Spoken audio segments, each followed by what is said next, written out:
Look, a lot of people work with spirits, or so they claim. Hell, we all work with spirits whether we're occultists or not. And I'm willing to wager that most people that work with spirits are not working with what they think they are. I'm willing to wager, I'm willing to put money on it, that most people who claim to work with spirits are not working with the spirit that they think they are. Most people are not working with the spirit they think they are. I'm telling you, because by the very fact that I know that a lot of people who jump into spirituality don't even research, so they're just going off of what they think and what they feel, which is fine. There is a space for that, for sure, right? There's a space for being an Orphic practitioner. But along with going with your feelings, there should be a balancing aspect of going with your research, with your study, because that's how you get better. When you're climbing a ladder, you go with one hand and then the other hand, right? Left hand over right hand. It's very difficult to climb a ladder with one hand. So if you're going to go with how you feel, make sure that you're going with what you have studied as well, and that's going to build you up in a balanced way. But if you're just going with how you feel, best believe you're working with elementals who are masquerading as whatever you want to call them, right? Oh, I'm working with Shiva. They're going to say, sure, buddy. And this isn't something like, oh, you better look out or else your whole practice is going to be ruined. No, it's like, say that you want to... I remember back in the day playing Xbox, original Xbox. They had authentic Microsoft controllers. Some of y'all remember this because it still happens. There's authentic Microsoft controllers, and then there's those knockoff brands.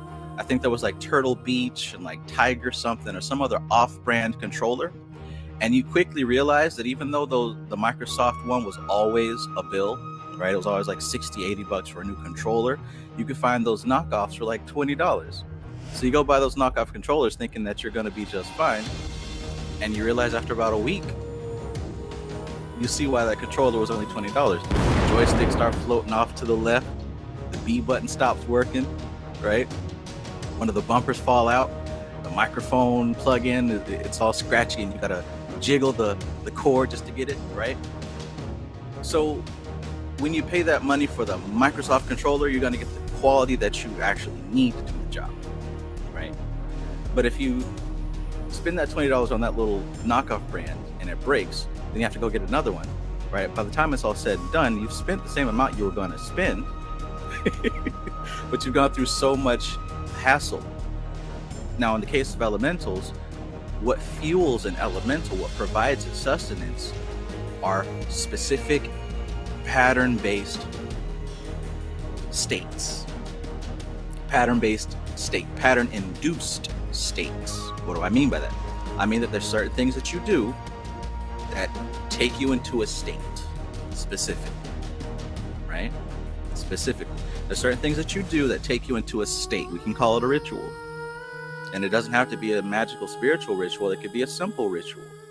Like some people have an OCD. When they walk into the house, they have to touch all the doorknobs, cut on all the lights or something like that.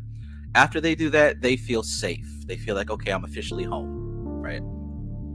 When my dad used to get off of work, when I was a little kid, we used to immediately run up to him. Hey, Dad, there's a new Dragon Ball Z toy out. Can you buy it for us? Right? And he would always say, can I get home first? And I'm thinking, look, you are home. What does that mean? But what he's saying is he needs to decompress. He needs to do whatever he needs to do to shift out of work state into home state.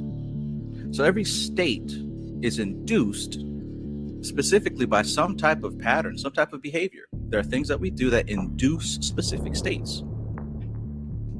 There are certain things that I do before I start the live stream because it induces me into this state. Oh yeah. And each and every one of you have states that you employ to do certain things. If you're not in that state, it just doesn't feel right when you do it. What I'm saying is if you observe this with an occultist eye, if you observe this with a clairvoyant eye, you can begin to see that there is a spirit attached with that state that you're inducing. This is why we do rituals in general, because it brings forth certain spirits and it pushes away certain spirits. You ever heard of a lesser banishing ritual of the pentagram? So whenever you see a habit pattern associated with a state, you will see an elemental spirit. For sure. For sure.